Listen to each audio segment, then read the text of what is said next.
और बड़ी खबर है, हॉर्मुज के पास भारतीय युद्धपोत तैनात किया गया है। भारतीय जहाजों की सुरक्षा में इसकी तैनाती की गई है। नौसेना ने कई युद्धपोत यहां पर तैनात किए हैं। स्ट्रेट ऑफ हॉर्मुज से बड़ी जानकारी सामने आ रही है। नौसेना ने यहां पर कई युद्धपोत तैनात किए हैं। भारतीय जहाजों की सुरक्षा के लिए इनकी तैनाती की गई है।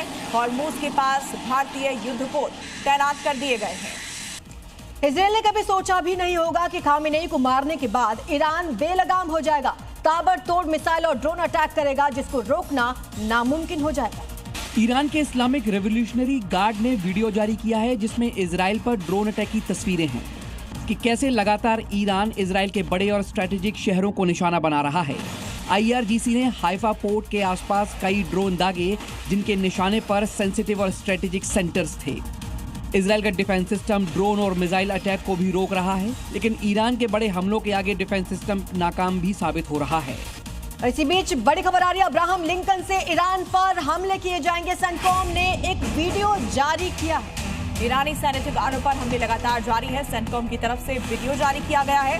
तस्वीरें आपको दिखा रहे हैं अब्राहम लिंकन से ईरान पर किस तरीके से अटैक किया जा रहा है, उसकी तस्वीरें आप देखिए। सेंटकॉम ने तस्वीरें जारी की है। ईरानी सैन्य ठिकानों पर लगातार अटैक किया जा रहा है।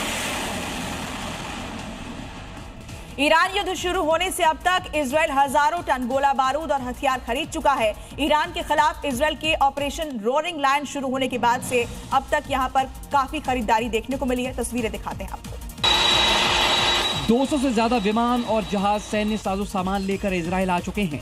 इन विमानों के जरिए लगभग 8000 टन सामान अब तक आया है, जिसे अब इजराइल डिफेंस फोर्स ईरान और हिजबुल्लाह के खिलाफ ऑपरेशन में यूज करेगी। हथियारों की नई खेप बता रही है कि इजराइल और अमेरिका ईरान पर अब बड़ा हमला करने वाले हैं। हालांकि बड़े हमलों की तैयारी के बीच इजराइल ने यह भी बताया कि इतनी भारी मात्रा में हथियार और गोला बारूद हालांकि बड़े हमलों की तैयारी के बीच इजराइल ने यह भी बताया कि इतनी बड़ी मात्रा में हथियार और गोला बारूद उसको किस देश से मिल रहा है। इस महायुद्ध पर रूस के राष्ट्रपति ने बड़ा बयान दिया। पुतिन ने कहा कोविड-19 से युद्ध की तुलना उन्होंने की। युद्ध के गंभीर परिणाम भुगतने पड़ सकते हैं, ये कहना है पुतिन का। तो महायुद्ध पर उन्होंने ये बड़ा बयान दिया। कहा कोविड-19 जैसे हालात इस युद्ध के दौरान पैदा हो सकते हैं। ईरान पर इजराइल और अमेरिका बम बरसा रहे हैं, तो इजराइल पर ईरान के साथ ही उसका प्रॉक्सी हिजबुल्लाह हमले कर रहा है। अब हिजबुल्लाह ने ताजा हमलों में इजराइल के कब्जे वाले फिलिस्तीनी इलाकों को निशाना बनाया है। लेबनान में इजराइल के इलाकों पर एक के बाद एक ताबड़तोड़ दर्जनों रॉकेट मारकर सैन्य ठिकानों को निशाना बनाया गया है। हिजबुल्लाह ने ये हमले अपने लड़ाकों की मौत के बाद लिया, जो इजराइल की एयर स्ट्राइक में मारे गए। इजराइल के निहारिया इलाके में हुए इस हमले में एक व्यक्ति की मौत हो गई है, जबकि एक गंभीर रूप से घायल है। हमले के बाद से पूरे इलाके में अलर्ट जारी कर दिया गया है। तेल अवीव, सेंट्रल इजराइल और वेस्ट यरूशलेम में दिन भर सायरन बजते रहे।